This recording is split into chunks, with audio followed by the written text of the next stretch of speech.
Baik, terima kasih Ninda. Bismillahirrahmanirrahim. Assalamualaikum warahmatullahi wabarakatuh. Dan selamat malam. Yang terhormat para senior dan para profesor guru besar yang ada pada eh, hari acara malam ini. Teman sejawat sekalian, baik kakak-kakak saya dan juga adik-adik saya. Terima kasih saya sudah diberikan kewajiban untuk menyampaikan sesuatu. Diberi kesempatan untuk menyampaikan sesuatu yang judulnya saya lihat sudah disebut tadi, pengaruh gelar guru besar. Nah, baik, sebenarnya sangat ini Pak Sofwan sudah datang. Iya, Dokter Dokter Sofyan. Sofwan, Assalamualaikum Dokter Sofwan. Apa kabar Prof. Muhammad Sofwan, Dokter Muhammad Sofwan? Gimana? Saya lanjut Ya, atau ya, ya. persilakan Prof, yang Prof, dulu? nah, Prof Andi, lanjut aja Prof. Oke, Mohon baik. izin ya Prof. Dokter Muhammad Sofwan, kita rubah sedikit karena waktunya tadi ya. Boleh ya Prof. Muhammad Sofyan ya. Silakan Prof Andi. Habis ini baru Dokter Muhammad Sofyan. Ya, Silakan Prof Andi. baik. Kita bagi dulu sebenarnya. Nah, biar jelas, yang mana yang akan kita bicarakan di sini? Profesor sebagai seorang guru atau profesor sebagai gelar kehormatan. Nah, mungkin saya tidak akan menyinggung jauh ke arah profesor yang diberi Profesor HC atau gelar kehormatan. Tapi saya akan hanya ke arah dampak atau profesor yang betul-betul diberikan dalam karier dan profesi akademik. Kalau saya lihat ini pengaruhnya, apa pengaruh guru besar atau profesor, gelar profesor dalam karier dan profesi. Baik, mungkin secara singkat, ini memang sangat berpengaruh dalam segala segi. Yang pertama, adalah satu, Waalaikumsalam Pak Sofwan. umur pensiun akan bertambah menjadi usia 70 tahun. Sedangkan kalau tidak profesor, dengan golongan 4 itu hanya ke 65. Jadi dari segi usia sudah sangat berbeda 5 tahun. Itu pun setelah pensiun pada usia 70 tahun masih diberikan hak selama mengajar, selama masih mengajar tetap boleh memakai gelar profesor. Nah, walaupun tanpa tunjangan jabatan profesor. Jadi tadi sudah saya katakan yang pertama dari segi usia. Usia pensiun profesor itu 70 tahun. Ya, itu dari segi usia. Yang kedua, dari segi penghasilan. Ya, kita belak-belakan aja lah.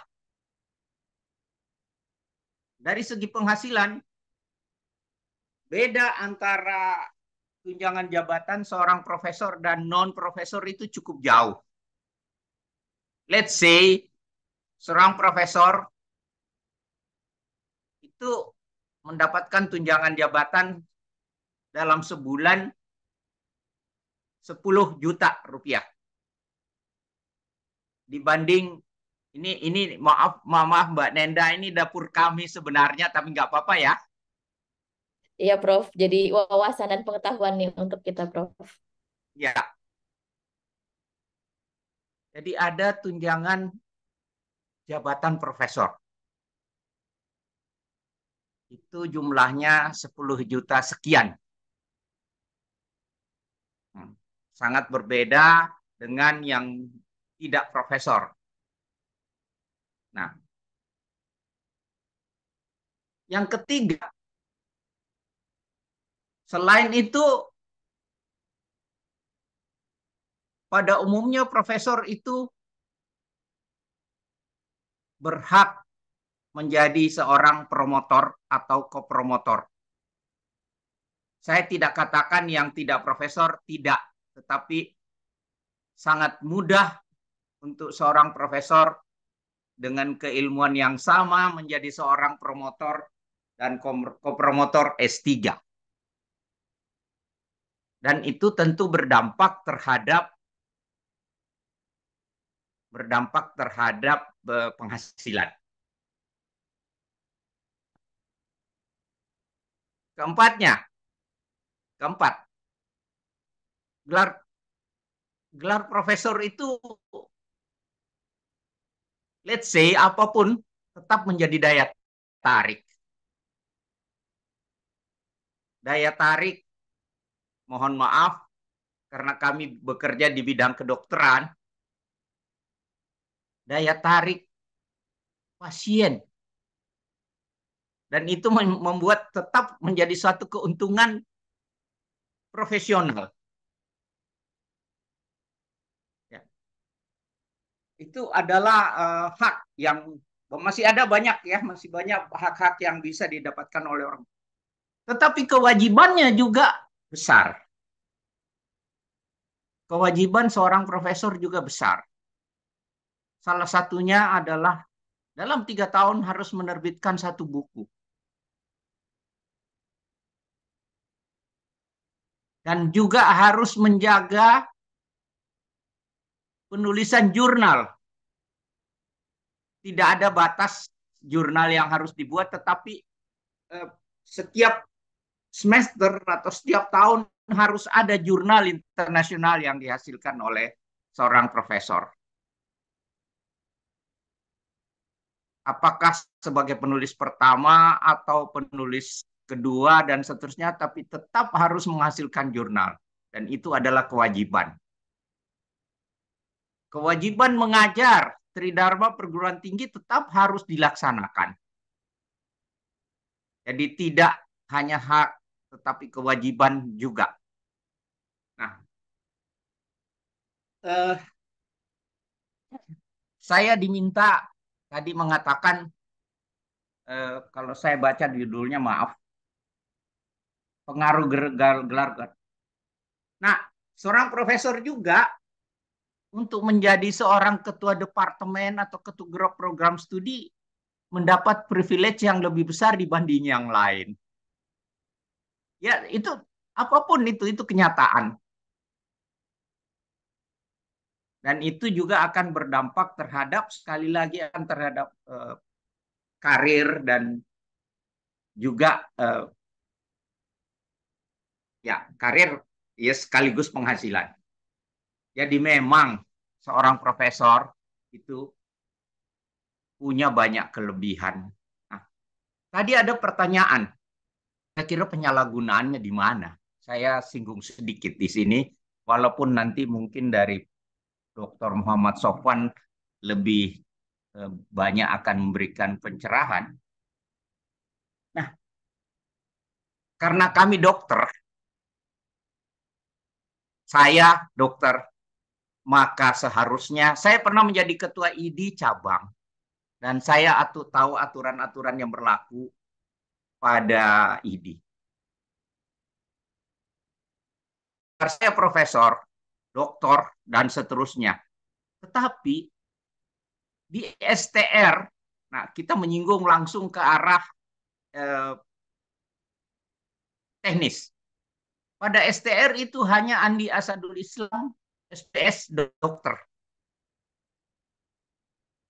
Maka di SIP juga hanya boleh Andi Asadul Islam dokter SPBS. Tidak boleh ada gelar profesor, tidak boleh ada gelar doktor di SIP. Dengan kata lain, papan praktek, mohon saya jelaskan dengan sangat mohon maaf sama sekali. Papan praktek seharusnya tidak ada gelar profesor, tidak ada gelar doktor. Dan inilah salah satu penyalahgunaan gelar. Apalagi tadi ada disinggung kalau sudah meninggal. Saya masih melihat, saya maaf, di batu nisan ada tulisan profesor, doktor, konsultan. Ini sesuatu sebenarnya yang sangat tidak masuk akal. Nah, gelar profesor itu seharusnya dicabut kalau seseorang, bukan dicabut ya maaf, tidak dipakai lagi apabila seseorang sudah pensiun. Pensiun dalam hal ini berhenti mengajar. Tetapi kalau yang bersangkutan masih mengajar walaupun dengan status NIDK, maka gelar profesornya tetap boleh dipakai. Hanya saja, sekali lagi, bukan dipakai untuk berpraktek.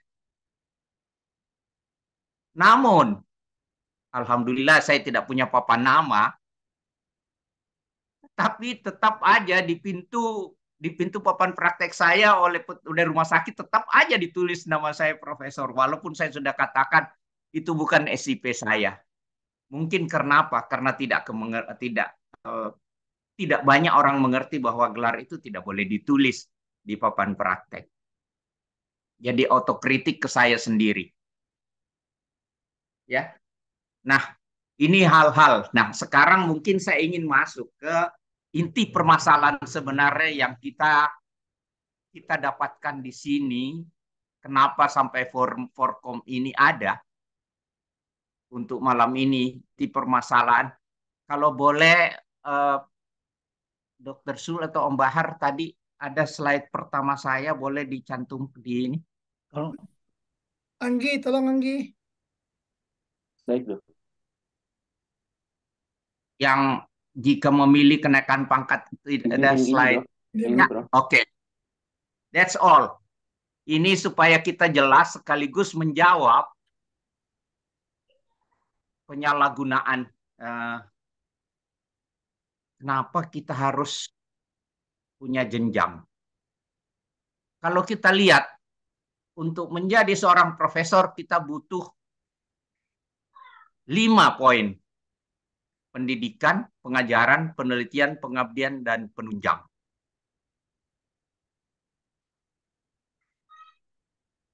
Dari 4B ke 4C, 4B dengan poin 550. Ingat bahwa untuk menjadi seorang profesor, saya tidak katakan profesor kehormatan ya. Untuk menjadi seorang profesor itu harus punya golongan. Nah, golongan 4B dengan KUM 550, untuk ke 4C harus nambah 150. Kemudian dari 550 kalau ke profesor boleh nambah langsung ke 300 KUM. Nah, dan itu tidak hanya pengabdian, penelitian, tapi harus kelima-limanya ada. Nah, disinilah pentingnya. Nah, menyangkut apa yang terjadi pada saat ini, di mana teman sejawat kita seorang yang sudah mendapat SK profesor kemudian dicabut. Disinilah mungkin kenapa sampai dicabut. Karena tidak memenuhi kaidah 5 ini.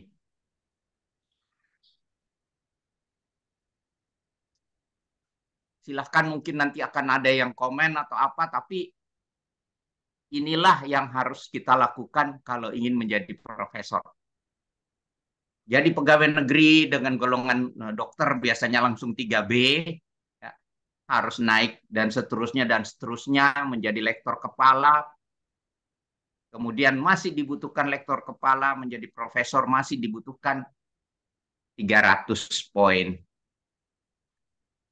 300-nya itu silahkan dilihat bahwa pengajaran itu 105, 35%, penelitian hanya 45.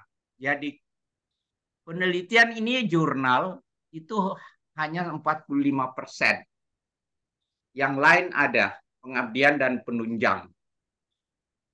Jadi apakah yang bersangkutan yang kita bicarakan malam ini punya ini? I'm not sure. Saya tidak yakin. sehingga mungkin itulah sampai gelar profesor yang bersangkutan dicabut. Nah, oke. Saya ingin memberikan kesempatan kepada yang lain, tapi boleh demi menjawab pertanyaan-pertanyaan yang ditujukan kepada saya, boleh boleh di-share slide berikut. Slide yang kedua. Anggi, tolong Mas Anggi. Izin dok, Prof. Slide-nya yang mana ya dok? Tadi baru satu yang dikirimkan ke saya, Prof. Ada sama Om Bahar, Terbahar. Ya, Dokter. Mungkin sambil dibacakan saja, Prof. Saya kirimkan, Prof. Ya.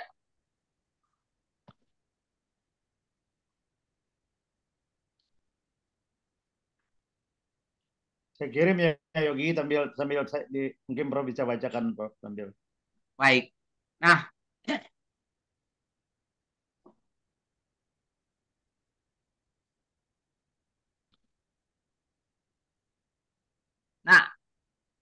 pada slide yang akan ditayangkan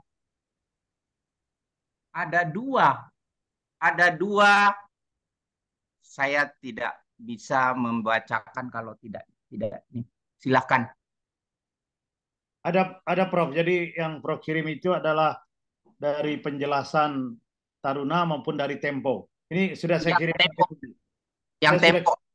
Ya, saya kirimkan ke Yogi sebentar, dalam waktu sekelebat sudah akan disampaikan oleh Yogi. Seperti film silat, Bro. Sekelebat langsung disampaikan oleh Yogi. Kan kita suka baca Kopingho dulu ya, Prof Sandi ya. Tadi ya. Dalam sekelebat langsung ditampilkan. Silakan Yogi. Bang Bahar, kirim Ya. ke grup yang baru aja. Udah saya kirim ke Yogi. Yogi ya? Ya, Yogi. Yogi kan? Anggi bang. Oh, Anggi, Masya Allah. Maaf. Kalau nggak grup aja. Ya. Maafin. Maafin. Baik. Dalam bantahan, saya bacakan aja, saya tidak ini kan. Dalam bantahan yang bersangkutan bahwa apa yang dicabut oleh Mas Menteri Nadiem itu hanya persoalan apa dia bilang di sini. Ini hanya persoalan administrasi saja, misadministrasi. Silakan Anggi. Sehingga dicabut, dan itu akan dikembalikan lagi kalau persoalan nanti oleh Malahayati selesai. Itu kata-kata yang dilakukan atau dikirimkan oleh yang bersangkutan. Dan juga yang dicabut adalah gelar yang diberikan oleh Malahayati, tetapi gelar yang dari Amerika itu tidak dicabut oleh karena ada Kepres. Nah, Kepres 55 tahun 2020. Kepres 55 tahun 2020 itu hanya mengangkat yang bersangkutan sebagai anggota KKI. Walaupun di situ disebut sebagai profesor. Nah, saya ingin menggali kembali sebenarnya profesornya apa. Saya ikuti dari awal. Oh ya, mungkin saya sampaikan ke teman-teman sedikit bahwa pada saat ini terjadi tahun 2000, saya dekan Fakultas Kedokteran 2014 sampai 2018. Dekan Fakultas Kedokteran UNHAS. Dan pada saat ini terjadi saya dekan, sehingga saya betul-betul mengikuti semua peristiwa yang terjadi.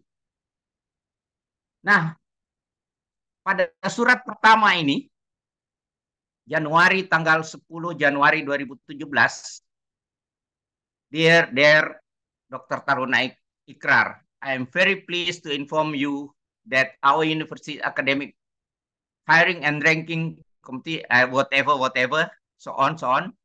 On behalf of the board governor,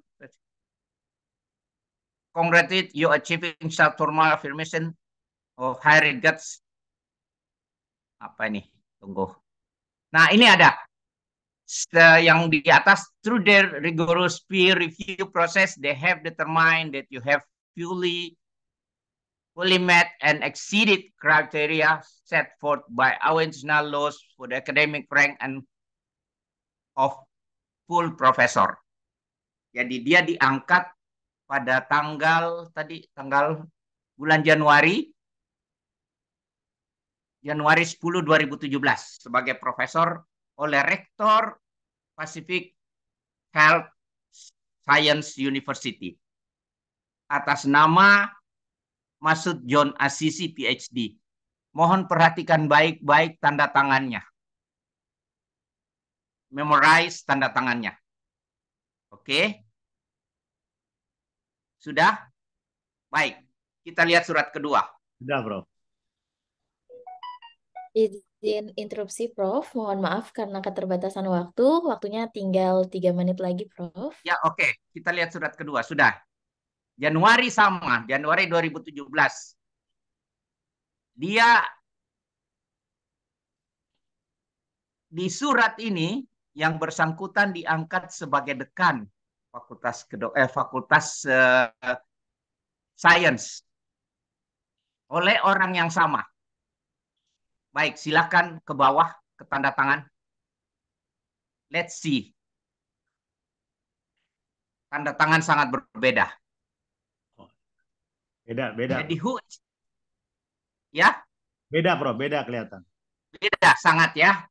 Nah, who is Masud John Asisi? Ternyata saya telusuri Pacific Health Science University hanya punya 2 pegawai. Yang satunya Masud John Asisi sebagai rektor, dan yang kedua Taruna Ikrar sebagai dekan Science Faculty of Science. Rather than that, tidak ada saya temukan pegawainya atau karyawan, apalagi mahasiswanya. That's artinya profesor yang dari Amerika itu harus diragukan. Ya. Kemudian yang bersangkutan pernah mengaku sebagai profesor dari Unhas. Dengan segala maaf, saya tidak pernah mengusulkan dia jadi profesor di Fakultas Kedokteran Unhas pada saat saya menjadi dekan. Nah, oleh karena itu, dengan segala maaf, Adindaku, Taruna Ikrar, dengan segala maaf saya terpaksa membuka ini di forum karena saya banyak dianggap membela atau apapun, tapi saya punya data bahwa itu tidak. Mungkin itu saja dulu sementara, silakan hal-hal lain nanti kita bisa diskusikan. Tentu teman-teman yang lain juga punya pendapat yang mungkin berbeda ataupun sama. Silahkan, saya terbuka terhadap kritikan. Kalau ada hal-hal yang saya sampaikan salah, saya mohon maaf sebesar-besarnya. Sekian. Assalamualaikum warahmatullahi wabarakatuh dan selamat